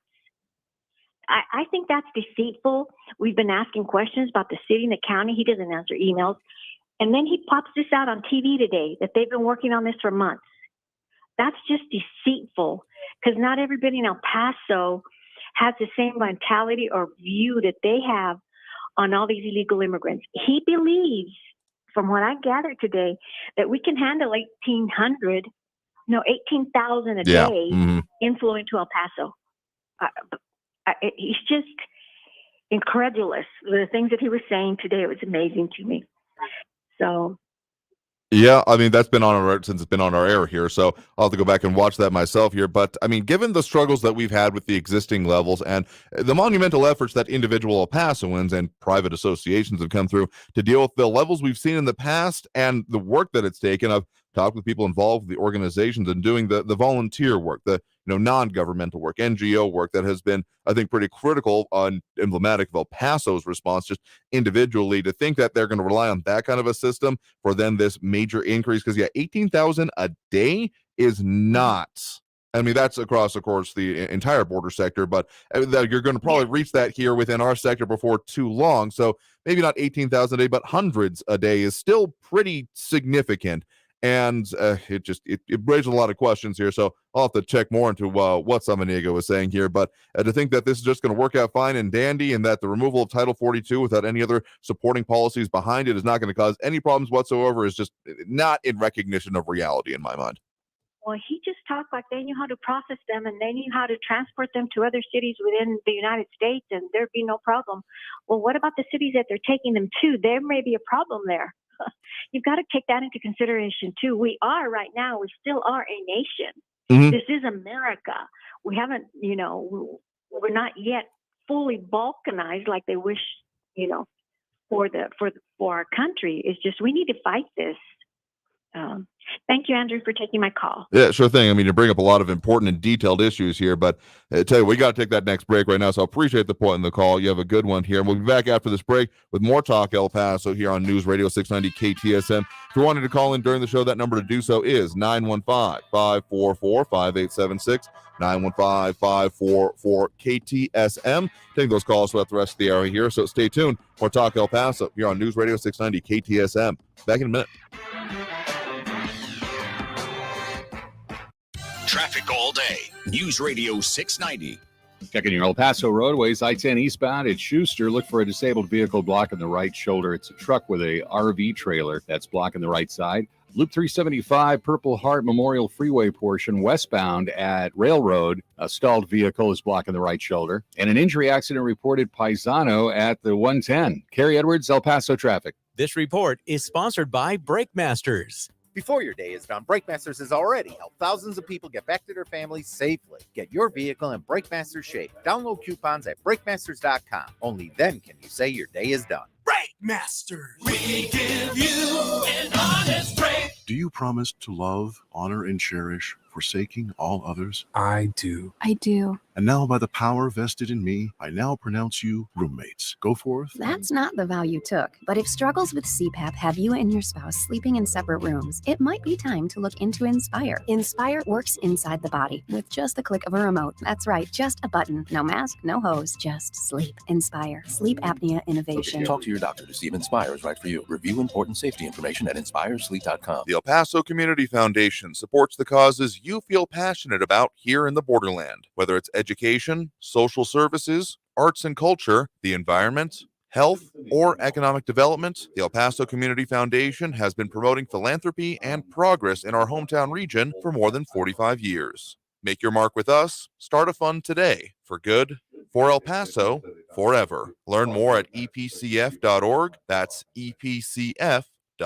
Susan, it's so great to finally be able to get together again. Oh, it sure is. And I really appreciate you picking up the bill. I'm happy to. I've got the extra cash. Since we've all been driving so much more again, I've been using Get Upside, the free gas app that pays you cash back for every gallon of gas you buy. Wait a minute. Are you saying you actually get paid cash when you buy gas with the Get Upside app? Yes, I get real cash back every time I buy gas. Does that actually add up to anything? I'll make $200 to $300 this year. Wow, that's serious extra cash. I'm downloading the free Get Upside app now. Download the free Get Upside app now to earn cash back every time you buy gas. Use promo code FUN for 25 cents a gallon or more cash back on your first tank. You can cash out anytime right to your bank, to PayPal, or an e-gift card for Amazon and other brands. Just download the free Get Upside app and use promo code FUN to earn 25 cents a gallon or more on your first tank. That's code FUN. Text and work. Text and pretend to work. Text and act surprised when someone calls you out for not working. Who, me? Text and whatever, just don't text and drive. Visit stoptextsstopwrecks.org. A message from NHTSA and the Ad Council. El Paso's News Radio 690 KTSM.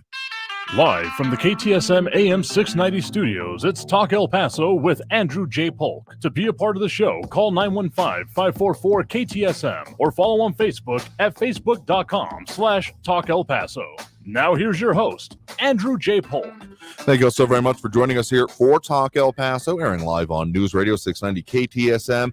I'm your host, Andrew J. Polk. A lot of ways to interact with the show here. Of course, we got that phone line open. The number to call there, 915-544-5876, 915-544-KTSM is the number to call there if you want to get on the line. Full up at the moment, but we'll get back further with them here in just a second. A lot of comments coming in as well. Flaco Jimenez, John Brazelton, Michael Pattis, Barbara Carrasco, RJ, and more. RJ encouraging me with the house search. Plunge ahead. It'll be more expensive 3 months from now. Oh, you just got to get through it here. So a lot more commentary about both our guests from today and some of the topics we're discussing here. Maria Coleman just commenting, questioning the San Diego comments that were just coming up right now here. John Brazelton saying Biden voters should be proud of themselves every time they fill up their gas tank. More questions there that I have, though, exactly about how we're getting the prices we do, because I've seen from 2008 analysis coming out that the price of oil was higher and yet gas was lower even at this point here. So I want to know a little bit more details about that, but it's undeniable that during this administration there has certainly been a current specific policy towards energy and energy supplies here and, well, the way they go about it. But Flaco Jimenez also saying there are plenty of good paying jobs in the area for those who are willing to get educated. Yes and no. We've got more coming in, I will say, but brain drain is also very much a problem in this region. I know more than a few people who have gotten advanced degrees and then had to leave because they couldn't find the support for these otherwise very in-demand careers. It wasn't even like they got their masters in post-Soviet Russian literature or something really ridiculously specific. And they really had to. So, I mean, a lot of stuff to get into here. But let's get back to those phone lines now. Again, the number to call, 915-544-5876, 915-544-KTSM. We do have Stephen on the east side here with us right now. Stephen, thanks for joining us. Hey, thanks. So many things to talk about. Oh, yeah. Yeah, so the last caller, she does have a point. And ideally, when people immigrate to a country, they're able to integrate and go through a process. I mean, ideally, they learn the language, and I know that's hard. I lived in South America for a couple of years, and it took me 6 good months before I was able to communicate well. But you got to at least try. The phrase is "e pluribus unum," out of many one. So it's hard to be one nation if we can't communicate with each other. And so she's got a good point about balkanization. But that's not really why I called. There's some talk about like this artwork and different things in the community. Sure. And I was kind of thinking about it. Have you ever heard of pickleball? Pickleball. Yeah, I've never played it, never actually seen it played, but what I've looked at it as, it's kind of like this combination between table tennis and like regular tennis is the best thing I can come up with to describe it. Right. You kind of play it on a tennis court that's a little bit smaller. It's used paddles and a different kind of ball. The nice thing about it is, there's a learning curve when it comes to tennis, and there's like serving is very difficult in tennis. And so this is more accessible to, older people, younger people. It's more accessible. And so something I saw during the pandemic when I was traveling around the country is pickleball became huge in some communities, and everyone is outside and playing. And so if we're thinking about spending some money, I was just thinking about maybe rather than spending on a big expensive piece of artwork, maybe upgrading some of these parks around our communities and getting people more active. I mean, we've had seen some health problems because people are too sedentary, and maybe that would be something maybe worth investing in that might be a little bit more worthwhile than maybe that art project. It's just a thought.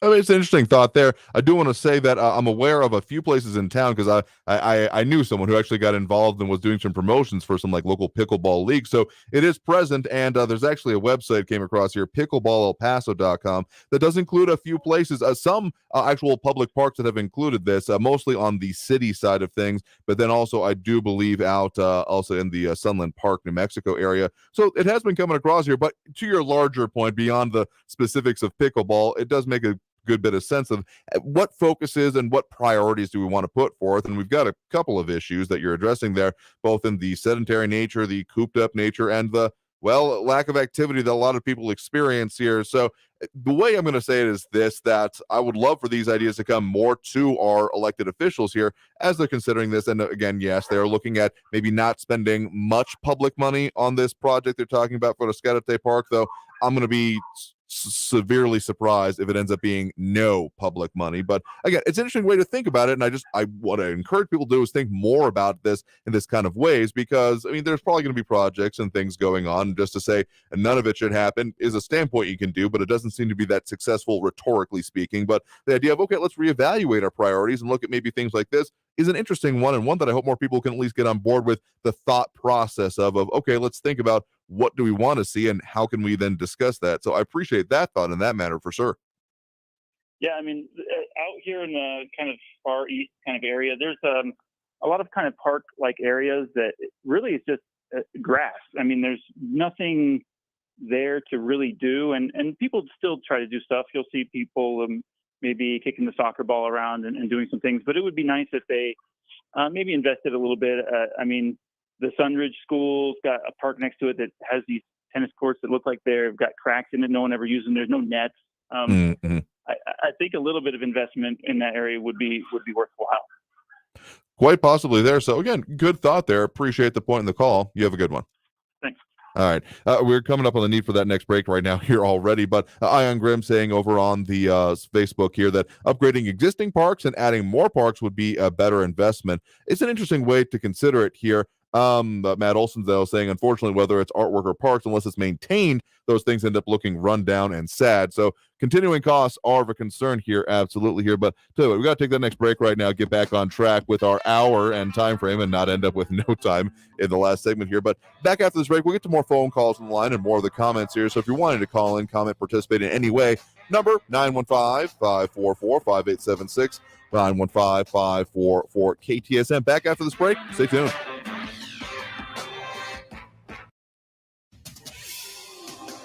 El Paso's News Radio 690 KTSM. Hello, I'm Erica Castillo with this KFOX 14 News Update. Texas Governor Greg Abbott talked about the state's latest border security efforts today in light of the Biden administration's elimination of Title 42. Abbott says the state will begin a massive initiative along the Texas-Mexico border to stem the flood of expected migrants linked to the upcoming end of Title 42. He said the effort will include loading migrants into buses and driving them to the steps of the U.S. Capitol in Washington, D.C. The governor adds the state will use every resource at its disposal to stop a border surge from overwhelming Texas cities in the Rio Grande Valley. The effort will also include using concertina wire to quickly create holding areas for migrants who come into Texas at the border and creating a blockade in the Rio Grande to prevent the flow of migrants into our state. The governor made the statement during a news conference today in Wislaco with the head of Texas Department of Public Safety and the Texas Department of Emergency Management, which vowed to aid the effort. I'm Erica Castillo with this KFOX 14 News Update. News Radio 690. Traffic all day. Checking your El Paso roadways, I-10 eastbound at Schuster. Look for a disabled vehicle blocking the right shoulder. It's a truck with a RV trailer that's blocking the right side. Loop 375, Purple Heart Memorial Freeway portion westbound at Railroad. A stalled vehicle is blocking the right shoulder. And an injury accident reported Paisano at the 110. Carrie Edwards, El Paso traffic. Severe Weather Center, this is Chief Meteorologist Sandra Diaz. Well, we ended up with a slightly cooler day for our Wednesday, and those winds certainly were up as well. But as we get through the overnight, we can expect to have those winds relaxing. There are more winds in the forecast. In fact, we get a very small break Thursday and Friday. Winds return over the weekend and even strengthen more for next week, with temperatures turning out to be much warmer this weekend. This report is sponsored by Staples Stores. Staples is a one-stop shipping solution for small business with packing and shipping supplies and services. Right now, get 15% off UPS Ground and 20% off UPS Express shipping services. Offer ends 4/30. Details at staplesconnect.com/services/shipping. Ship at Staples. Finding great candidates to hire can be like, well, trying to find a needle in a haystack. Sure, you can post your job to some job board, but then all you can do is hope the right person comes along, which is why you should try ZipRecruiter for free at ziprecruiter.com/radio. ZipRecruiter doesn't depend on candidates finding you. it finds them for you. Its powerful technology identifies people with the right experience and actively invites them to apply to your job. You get qualified candidates fast. So while other companies might deliver a lot of hay, ZipRecruiter finds you what you're looking for. The needle in the haystack. See why 4 out of 5 employers who post a job on ZipRecruiter get a quality candidate within the first day. ZipRecruiter, the smartest way to hire. And right now, you can try ZipRecruiter for free. That's right, free at ZipRecruiter.com/radio. That's ZipRecruiter.com/radio. ZipRecruiter.com/radio. This Easter, build a bigger basket. Boxed delivers bulk-sized candy, chocolate, and more festive faves right to your door. Hop over to iHeart.com/boxed and enter to win $1,500 for your holiday stock-up. Save 20% plus free shipping on your first order at Boxed, the better way to shop bulk. Frontline Plus is the #1 name in flea and tick protection. So however you want to live life with your pets, Frontline Plus lets you take them everywhere, no matter how you define it. Available for dogs or cats. Visit frontline.com to learn more. This report is sponsored by the maker of Frontline Plus. There won't be much substance on your news feed until you add us. Just like us or click on the link at ktsmradio.com. News Radio 690 KTSM. Live from the KTSM AM 690 studios, it's Talk El Paso with Andrew J. Polk. To be a part of the show, call 915-544-KTSM or follow on Facebook at facebook.com/Talk El Paso. Now here's your host, Andrew J. Polk. Thank you so very much for joining us here for Talk El Paso, airing live on News Radio 690 KTSM. Your host, Andrew J. Polk. Almost more topics than we can get our arms around today, even with those couple of called shots we've got. Talking about the real estate market and those issues, getting into border security, immigration, the kerfuffle now we're looking at between local, state, and federal on the response to all of these issues here. For more information, a new story coming out as of this hour. Actually, want to be even more specific here from our news partners over at KFOX 14. New call to investigate the health and safety of migrant children who are housed at Fort Bliss. Title of the article, Whistleblower Group Calls for Investigation into Safety of Migrant Children at Fort Bliss. So the Government Accountability Project sending a letter out Monday about that, but just more details coming out, and even more locally, even outside of this kerfuffle over that potential busing of migrants, which I'll be surprised if it actually happens, but it's a heck of a rhetorical point. I'll see that much. We've got as much as 18,000 cases, like 17 and change, technically, that are being investigated as possibly being dismissed of deportation proceedings. So we have got almost more than I can fit into one single show on all of these topics here, but we've got some on the lighter side as well, with some like Matt Olson saying that some of that park next to Sunridge Middle was doomed from the start. Gigantic cracks in the tennis courts and the basketball courts are due to improperly laid concrete. Reminds me specifically of how fast, things can get reclaimed here in the desert. For a specific example, not quite related to that, but it's more of a private issue. My project graduation, the night after graduation, where you're not supposed to drink, but I'm sure people found a way to, was actually held at the Santa Teresa Country Club. And if you haven't driven out there lately, oh boy, did that take a dive after, the whole legal kerfuffle and situation involving that. But again, a concrete example of when you don't maintain something. I mean, it was a beautiful golf course before that, and now, it's more than a little bit messy. But RJ saying that El Paso should be pickleball capital. Remember, 80s and 90s, we voted no on softball complexes, and we lost big on tournaments. Perfect weather here. Forget bowling here. So even in the midst of very serious subjects, we can find a little bit of a lighter side to talk about here. Even as we have Jay Visconti, Maria Kallman, Michael Pattis, and more on Grimm. More tuning in and chiming in. John Browselton, if I didn't say that already. But let's get back to those phone lines now. We do have those open as well. 915-544-5876. 915-544-KTSM. We do have Harry on the east side here with us right now. Harry, thanks for joining us. Hey, hello, El Paso. Good to be able to babble here a little bit. Let me tell you about the city of El Paso. You cannot beat living here. Since 1994, I have lived, no exaggeration here, in Las Vegas, Killeen, Texas, Houston, Texas, Orlando, Florida, and Colorado Springs. And I left the Springs 6 years ago. Utilities are probably the cheapest here in anywhere I have lived. Where Texas gets you is in the property taxes. Mm. And the gentleman that you had on was very knowledgeable and very astute and very detailed in his explanation. But let me tell you how I come down on it, and I'm probably different than any listener that you've got. A year from now, I'll probably be in the assisted living home or the funeral home, whichever comes first. But right now, I'm living in a home that I had rented to Germans for 30 years. Count them, 30 years. Thank goodness for Fort Bliss. That all goes away this summer. Merkel did not renew anything with Fort Bliss or the U.S. military. So the Germans are all going back to Germany for their air defense training. And a good thing has left El Paso. Many people have benefited.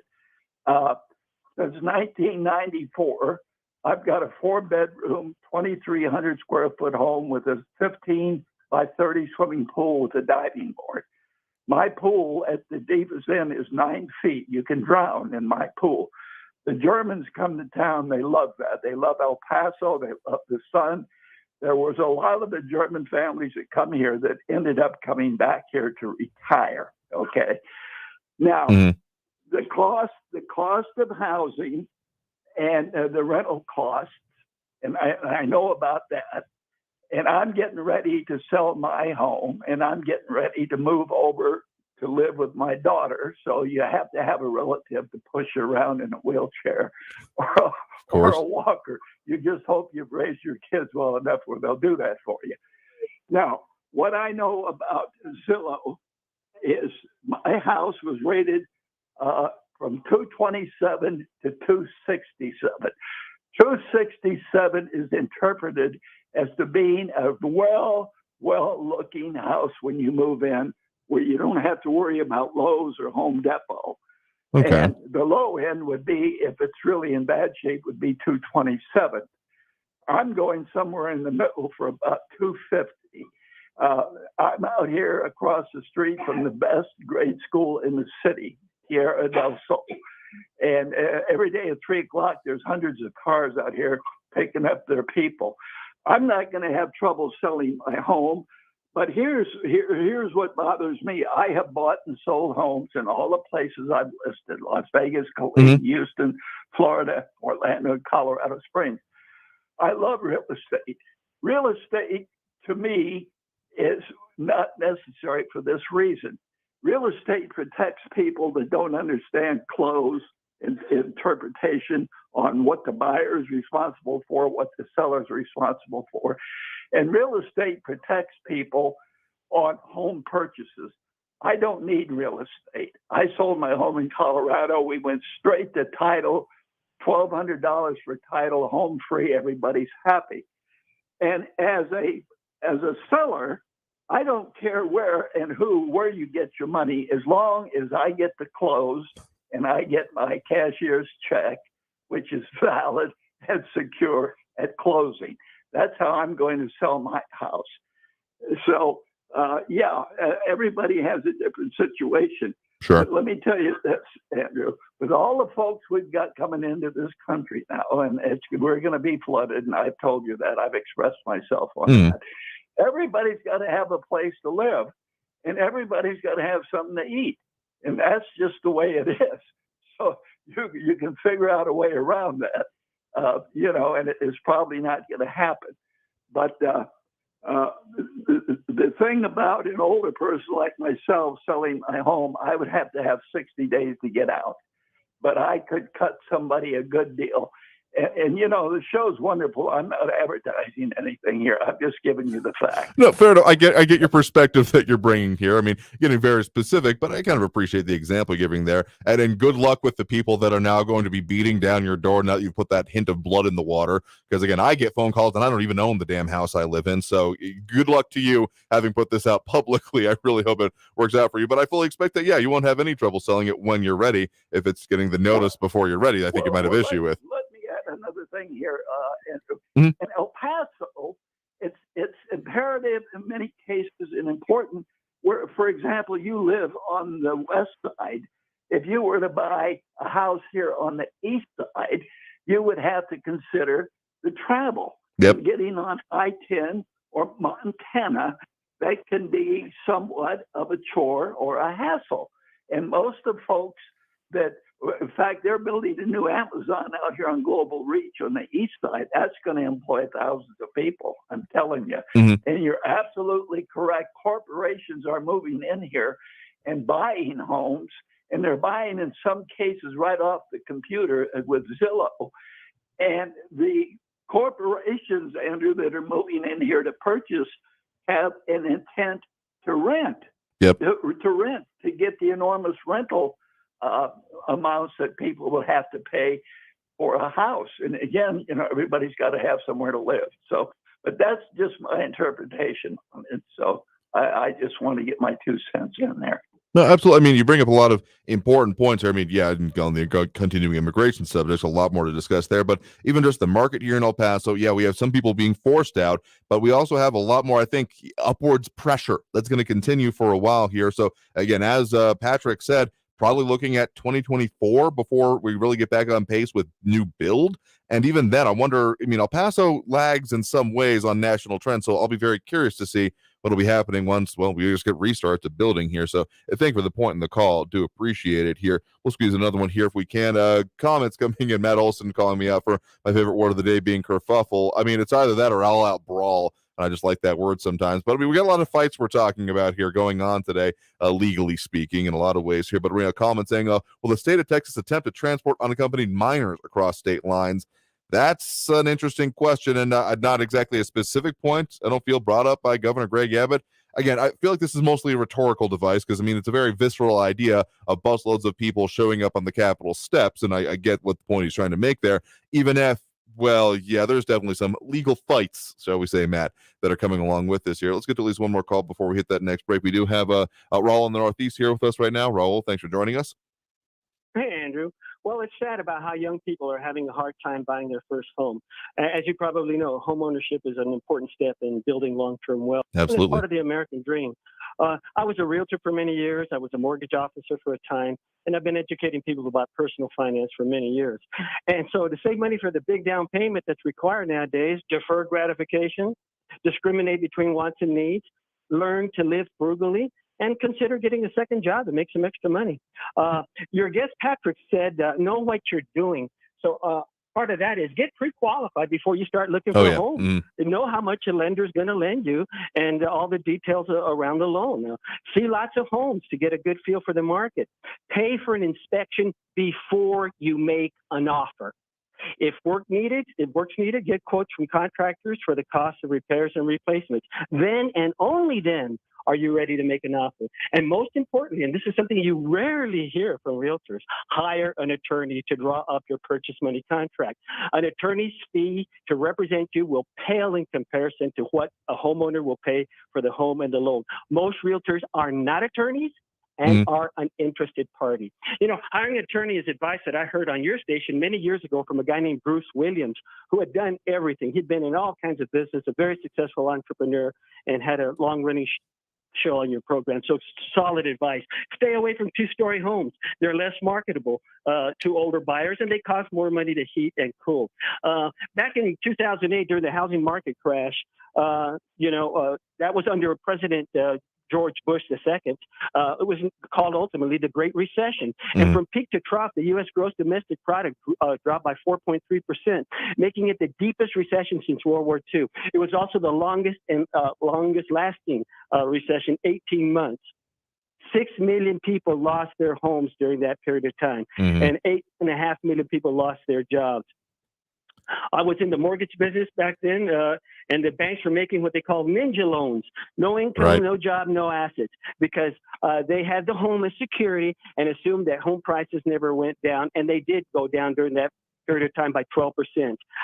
The banks and the mortgage lenders would sell off their loans to Fannie Mae and Freddie Mac, what are called government-sponsored enterprises.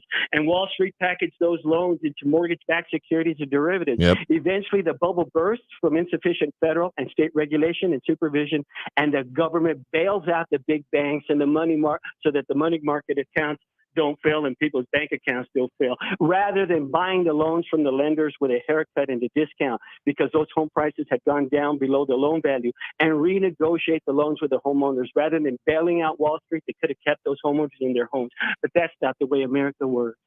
I mean, you bring up a lot of important background for how we've gotten as we've gotten here now. And yeah, that whole subprime mortgage crisis, actually, I hadn't heard the explanation of Ninja, no income, no job, no assets. That's an interesting way to put it here. And yeah, that was, and honestly, one of the better movies I've seen about that being The Big Short, that kind of goes into explaining it, dramatized, but it's kind of like a drama documentary. Not quite. It's got some, see it for yourself. Tell me what you think about it if you haven't seen it out there already, if you're listening, because it's an interesting perspective on that whole time and situation. I was in various levels of schooling at that point in my life, so I was aware of it mostly, and how, like, say, the endowments of some of the institutions I was attending essentially evaporated, or a good chunk of it just evaporated as the stock market took its own tumble. But I mean, it is very telling of the way things have been dealt with in the past year, and some critical differences in this current situation, because yeah, the whole ninja loans, I'm sure there's someone out there still doing it, but for the most part, there's a lot of, well, you better be able to pay for this kind of thing. And yeah, going into an actual purchase, absolutely important to have, well, all your armaments ready and all your ducks in a row to be able to successfully pursue your eventual contract here. So appreciate the point in the call. You have a good one here. We got to take that next break right now. So coming out of the break, we'll get to more of these points in the line, close out the show, and talk more about what we got coming up for you here. So stay tuned for Talk El Paso here on News Radio 690 KTSM. Don't go anywhere.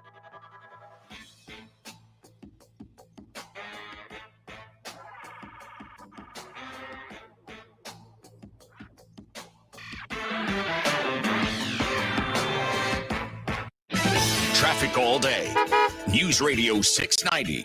Checking your El Paso roadways, I-10 eastbound at Schuster. Look for a disabled vehicle blocking the right shoulder. It's a truck with a RV trailer that's blocking the right side. Loop 375, Purple Heart Memorial Freeway portion westbound at Railroad. A stalled vehicle is blocking the right shoulder. And an injury accident reported Paisano at the 110. Kerry Edwards, El Paso traffic. This report is sponsored by Brake Masters. Before your day is done, Brake Masters has already helped thousands of people get back to their families safely. Get your vehicle in Brake Masters shape. Download coupons at brakemasters.com. Only then can you say your day is done. Brake Masters. We give you an honest break. He's one of America's most controversial billionaires, George Soros. All across America, Soros is funding far-left district attorneys for office. And once elected, these district attorneys oppose bail. They want early release for criminals. And in some cases, they won't even prosecute felony offenders. It's no wonder crime is spiking in major cities, and our police are under fire. Now, Rob Schmidt looks at the shocking situation on Newsmax. Tune into Newsmax and watch Rob Schmidt tonight at 10 p.m. Eastern. And find out the real truth about George Soros and the dangerous district attorneys endangering our cities. You can find Newsmax on every major cable system. If your cable operator doesn't carry Newsmax, call them. Let them know you want it. Or watch Newsmax free on your smart TV. Or start streaming on Pluto, Zumo, Roku, and more. Millions are switching to Newsmax for news they can trust. Switch today and watch Rob Schmidt tonight. Finding great candidates to hire can be like, well, trying to find a needle in a haystack. Sure, you can post your job to some job board, but then all you can do is hope the right person comes along, which is why you should try ZipRecruiter for free at ZipRecruiter.com/free. ZipRecruiter doesn't depend on candidates finding you. Its powerful technology identifies people with the right experience and actively invites them to apply to your job. You get qualified candidates fast. So while other companies might deliver a lot of hay, ZipRecruiter finds you what you're looking for. The needle in the haystack.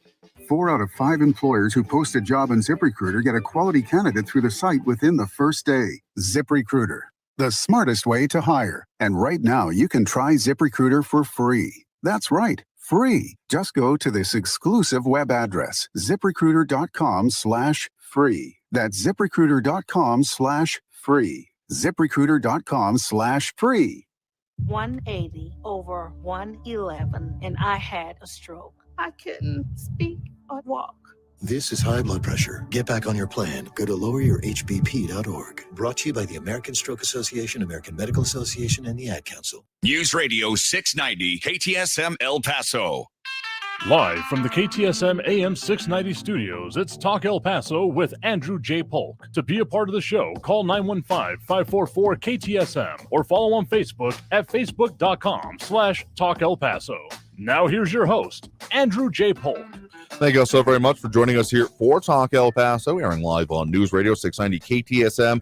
So a bunch of things we got coming up on the show here for you. More about the Great Resignation, what the state-level data shows you about how things are faring and what it means for like Texas, New Mexico, Borderland region, all that good stuff. So speaking about jobs, we'll talk further about that here. And even more going on to discuss about all the things affecting us here in the Borderland. So stay tuned for all that and upcoming shows here. Getting close to, of course, a free-for-all Friday. Just a reminder that on Friday we'll take on any subject here, but otherwise keep it during the week, kind of a Borderland focus, or at least the direct impacts. Anyway, got time for, I think, one more quick call on the line here before we end the show. We do have Jay on the west side here with us right now. Jay, thanks for joining us.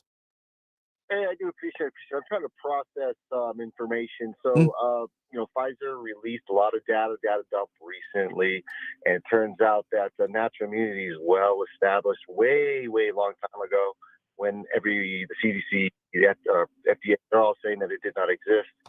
From a personal standpoint, I'm in the medical field. I contacted the CDC personally 4 times on record to ask them about natural immunity antibodies, and they told me every single time that they had no information on that they were not collecting data on that, which was beguiling to me. But it turns out that Pfizer had provided them that information in the beginning. So how does one process the fact that the CDC personally lied to me 4 times myself and to the general public? How do we as the American public square that around? And if they would lie about one thing, to me, they lie about everything. And that's just what I have to say. I think that needs to be figured out, because that's just, I just can't imagine how that's going to be processed by the average person, because I'm not dealing with it very well. I'm not vaccinated, but many people I know are, and I called personally to ask about immunity, natural immunity, and they just every time does not exist, but it did, and they knew it from day one. And I think we need to know why. Was it money, or is it something else? And if it's something else, we definitely need to know that one. And that's my comment for the day, my friend. Appreciate the point in the call there. 2 thoughts occur to me immediately off the back that, off the top of the start of the pandemic, there was the concern about natural immunity being, I guess maybe the way I heard it wasn't necessarily that it wasn't present, but that it was limited. I have known individuals in our community that have had COVID multiple times, have not gotten vaccinated, and have, after one bout, they have managed to get it again. Don't hang out with them just the most anymore, I will also admit, but still, it's a concern. There's a level concern here. I did make the choice myself to get vaccinated. Again, a choice that I feel should be available. Anything that comes around the idea of, well, we're removing the choice from you in any direction is where I get very problematic. But you also tap into a very important issue going on, of course, with, confidence in public institutions being at also a record low. I mean, Congress is it's a bad example because it's been low for a long time, but just in general, people's considerations about this, because honestly, a lot of decisions, at least lately from the CDC, have been more than a little bit politically motivated. We want to go even before recently with the Title 42 change.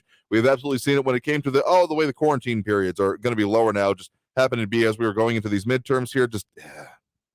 I think there's a lot of work needing to be done if we want to see a regain of confidence in institutions. So I do definitely think you got a point there and appreciate the call. But we got to leave it there for the day because we're out of time here for this program. We'll do it again tomorrow, 4 to 6 p.m. right here on News Radio 690 KTSM. In the meantime, I've been your host, Andrew J. Polk.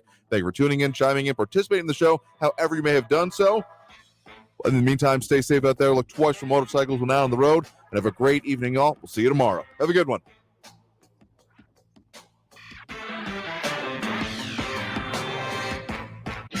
Traffic all day. News Radio 690.